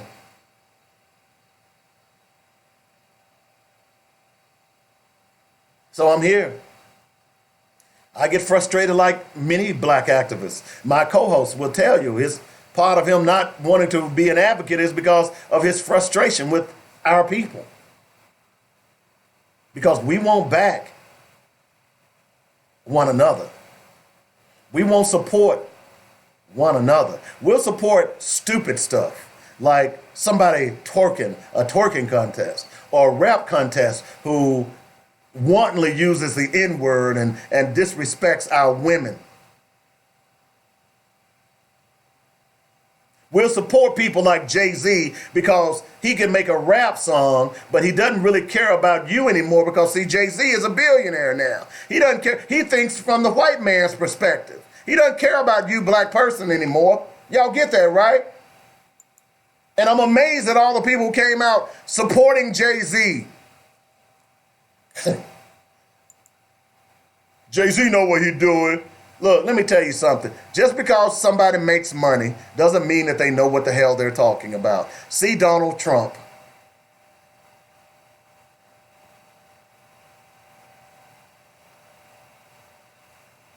Black people, if we want to be saved, we have to save ourselves. And any black leader that is not saying that very thing is not a black leader. Any black leader who is simply saying, look, see, John Walker, he wasn't asking for a handout. John Walker was demanding that we be treated equally. That's all I want. And any black leader who refuses to acknowledge that is a joke. Van Jones, Now that he's on CNN, he's trying to be this come to Jesus type correspondent. Let's all just get along. Look, I'm going to tell you like this, folks. Maybe it's me. Maybe y'all are better than me. But I'm not praying for my enemy.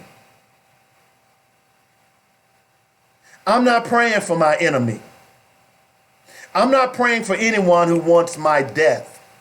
I'm not praying for anyone who believes that I am subservient to him or her. I'm not praying for, and I'm not praying with. And Van Jones has lost his damn mind. I too, Tanya, used to like Van Jones. But see, he got that show, and all of a sudden, he's this so-called holier than thou prophet. Sorry. Therein lies the problem with the black people. We have been too busy trying to friend our enemies as opposed to letting our enemies know that if you cross this line, I'm going to cut your throat.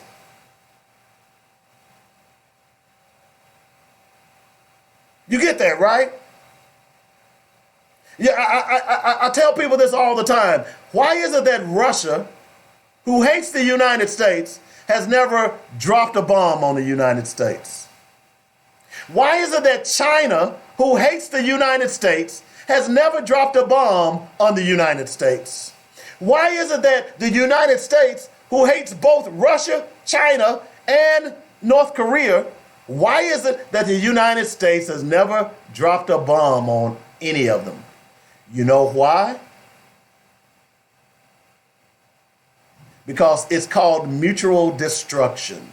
Because once you launch one nuclear bomb, the other team would launch their nuclear bomb, and everybody dies. Y'all get that, right?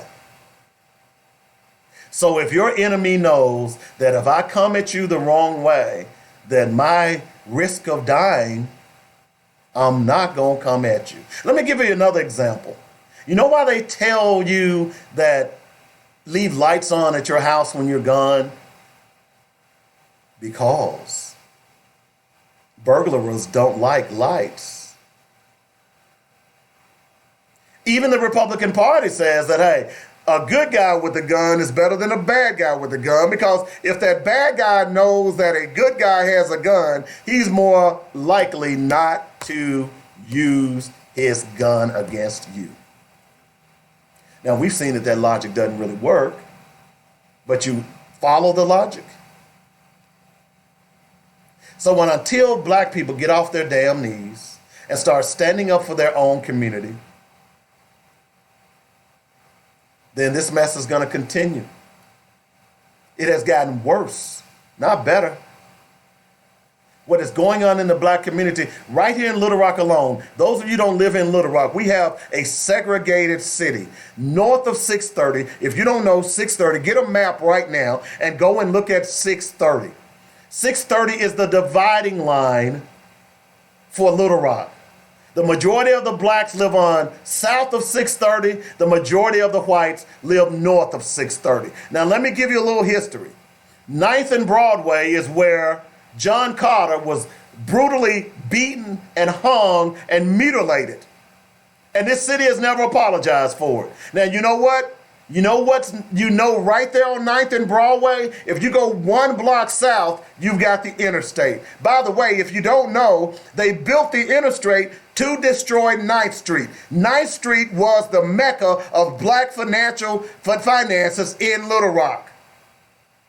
In fact, 9th Street was thriving just like Beale Street in Memphis and other great, and Jefferson Street in Nashville. But you know what they did to both of those areas? In Nashville, they built I-40 across Jefferson Street and destroyed it.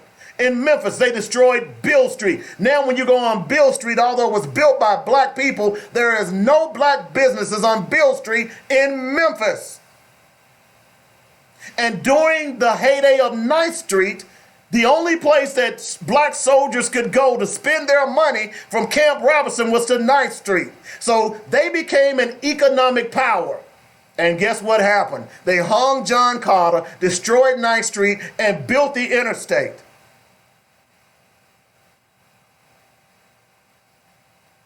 This is what has happened all over the country, ladies and gentlemen, but you don't know that because you don't know your history. You don't understand that this is a design project by them, many in the white community, mainly Republicans, to destroy black life as we know it. This is not hyperbole. This is fact. Do your research. That's all I'm asking you to do. Don't take my word for it. Do your damn research. Because I'm sick and tired of hearing black people thinking that everything is hunky-dory. There's been little or no capital investment south of 630. You know what? They just built a Trader Joe's in Chenal. And I hear black people saying, oh, I can't wait to go to Chenal. Wait a minute, you live south of 630. Why didn't they build a Trader Joe's south of 630? But you're going to take your money, you're going to burn gas, and you're going to spend it in a white community that does not give back to your community. Massa, we sick. We are sick. But you know what? I'm not sick. I'm sick and tired of being sick and tired. Don't care if you're mad at me. Don't care if you don't like what I'm saying. Because if you're mad at me, you know I'm telling the truth. If you don't like what I'm saying, you know I'm telling the truth. I'm tired of our children dying. I'm tired of our children not being able to get a summer job. I'm tired of young black males being accused of things that they didn't do. I'm tired of police shooting down young black males and young black females because you thought they had a gun. I saw a video last week where a white guy comes out with an axe and swings at a police officer. All he did was spray his pepper spray on him. They didn't shoot him.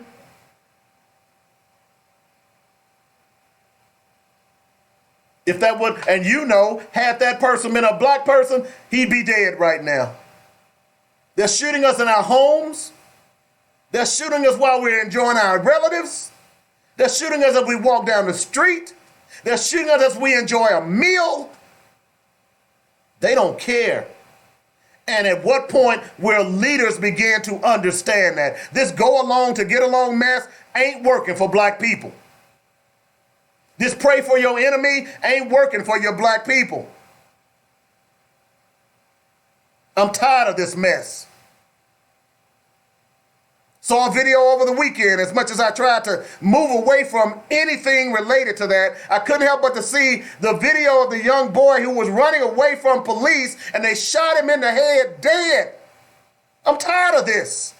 I'm tired of police being able to shoot and kill people without any impunity whatsoever. And they're getting off because you got prosecuting attorneys who refuse to file charges. And if charges are filed, then you have white juries who are letting them walk free. Don't come talking to me about the law is for everybody. Don't come talking to me about everybody, nobody is above the law when we got a president who is obstructing justice. We got a president who has used foreign entities to try to win elections. First Russia, now Ukraine, and you got white people supporting him. If you believe that the law was blind, then you would not be supporting this president. If you believe that the law was for everyone, then you would be out there waving your impeachment signs just like many others out there. But many of you all don't believe that because you understand your white privilege. Don't tell me it doesn't exist. It exists every day. It doesn't exist for me. I'm the one that when I walk down the street, no matter whether or not I'm in blue jeans or shorts or a suit and tie, that white women grasp their purses. I'm the one that walks in a store and all of a sudden all the white clerks look at me because they're wondering if I'm there to steal, as if white people don't steal.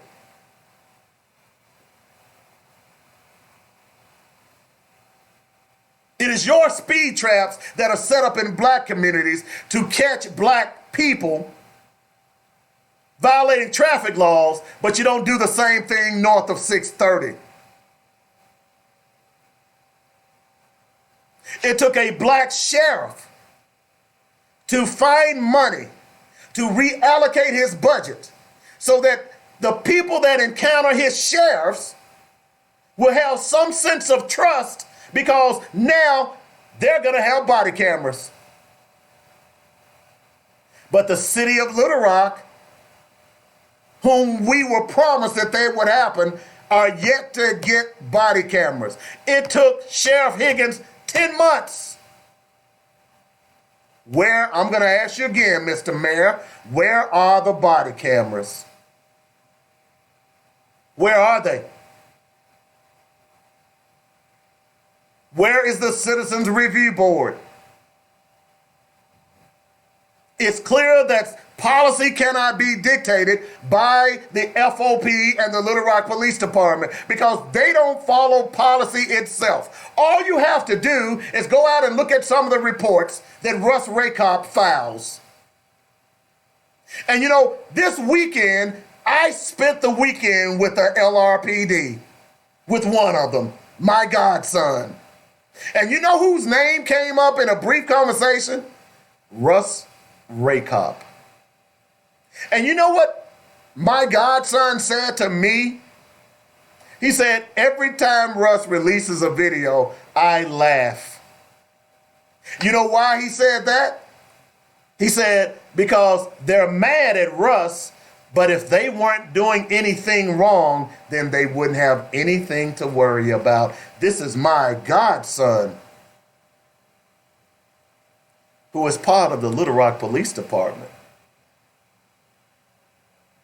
Hello, I'm proud of him. When I worry about police, I worry about him because I worry about the actions of these illegal police shootings are going to manifest itself on him because he's one of the good ones. He really is. I know him. I knew him from infancy. He's been everywhere with us. He's grown up to be a great young man. So where are the body cameras? I just need to know, where is the Citizens Review Board for Little Rock? Why is the Little Rock FOP dictating policy in Little Rock? If a police shoots and kills someone, he should be subjected to the law. He should be fired. If you got police on your staff where they cannot even testify because they were found out to be liars, then the city of Little Rock should not be paying their bills.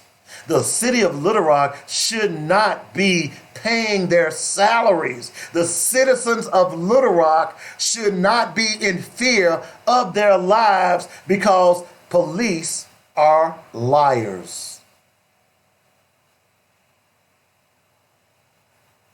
I'm just saying, I'm tired. We need leaders. We need people to replace John Conyers. We need people to replace Martin Luther King. We need people to replace Malcolm X. We need people to replace Marcus Garvey and Kwame Ture and all of the great leaders that we've lost who gave their lives for you to be where you are today. Where are you? And if you're not in a facility, if you're not in a organization or a church that is raising you to be a leader that will stand against oppression, that will stand against bigotry and racism, and false prophets and false teachings, then you might as well be the KKK. And on that note, I rest my case.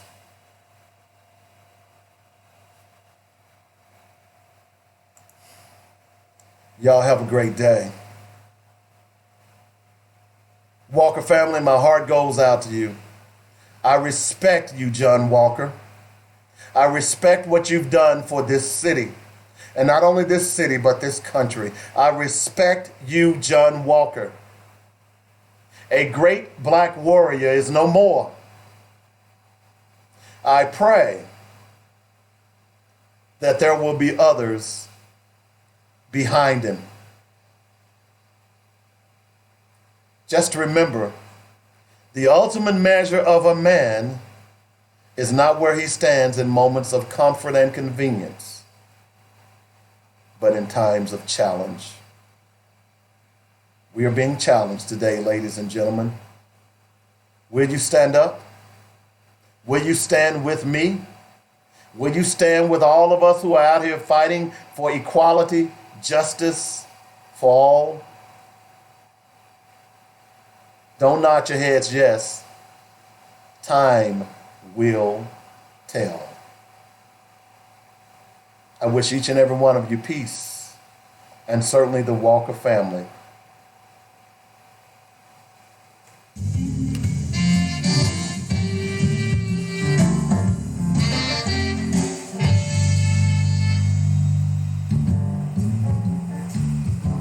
You've been listening to Black Focus, where we discuss our issues with our solutions and our voices. Join us every weekday afternoon at 1 p.m. on joinetradio.com.